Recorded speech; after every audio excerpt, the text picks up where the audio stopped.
में सना और पायल को हर तरफ से मौत का साया घेरता महसूस हो रहा था। उनके पैरों में कंपी थी और उनके दिल की धड़कनें इतनी तेज थी जैसे अभी बाहर आ जाएंगी। बूढ़ी औरत की खौफनाक आवाज और उसके हाथ में वह टूटा हुआ घंटा, हर गूंज उनके शरीर में सिहरन पैदा कर रही थी। दोनों ने एक दूसरे की ओर देखा और बिना कुछ कहे पूरी ताकत से गांव की ओर भागने लगी। लेकिन जंगल की घनी झाड़ियां और टेढ़े मेढ़े पेड़ उन्हें हर तरफ से रोकने लगे। ऐसा लग रहा था मानो पूरा जंगल उन्हें वापस खींचना चाहता हो। जैसे ही वे एक पेड़ के पीछे से मुड़ी, पायल अचानक किसी अदृश्य ताकत से जमीन पर गिर पड़ी। उसने सना की ओर हाथ बढ़ाया, लेकिन उसके पैर जैसे किसी ने जकड़ लिए हों। पायल की चीखें जंगल में गूंजने लगीं, लेकिन उसकी आवाज जैसे कहीं और खो गई। सना ने उसे उठाने की कोशिश की, पर पायल की आंखों में अब डर नहीं, एक अजीब सा खालीपन था।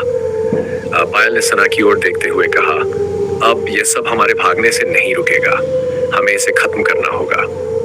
सना ने पायल को घबराई आंखों से देखा और कहा, तुम क्या कह रही हो पायल, हम यहाँ से भाग सकते हैं। लेकिन पायल के चेहरे पर अब एक अजीब मुस्कान आ चुकी थी। उसकी आवाज में एक ठंडक थी, जैसे वह पायल नहीं रही जो पहले थी। अचानक जंगल में फिर से वही दस्तक की आवाज गूंजने लगी। इस बार ये पहले से कहीं ज्यादा तेज और पास थी। पेड़ों के बीचों बीच सफेद साड़ी में बूढ़ी औरत फिर दिखाई दी। उसके चेहरे पर गहरी झुर्रियां थीं और आंखों में खून जैसा गाढ़ा लाल रंग। उसकी हंसी इतनी डरावनी थी कि सना के पैर जम से गए। सना ने हिम्मत जुटाते हुए बोला, कौन हो तुम, हमें क्यों मारना चाहती हो? बूढ़ी औरत की हंसी और तेज हो गई। उसने जवाब दिया, तुम मेरे घर में आई हो, मेरे बच्चों को चैन से सोने नहीं दिया, अब तुम मेरी तरह कभी चैन से नहीं रहोगी। औरत ने अपने हाथों से हवा में कुछ इशारा किया और तभी सना को अपने चारों ओर किसी की परछाइयां दिखाई देने लगी।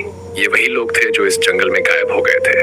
उनमें विजय, अर्जुन और पायल भी शामिल थे। सभी के चेहरे भावहीन और आंखें खाली थीं।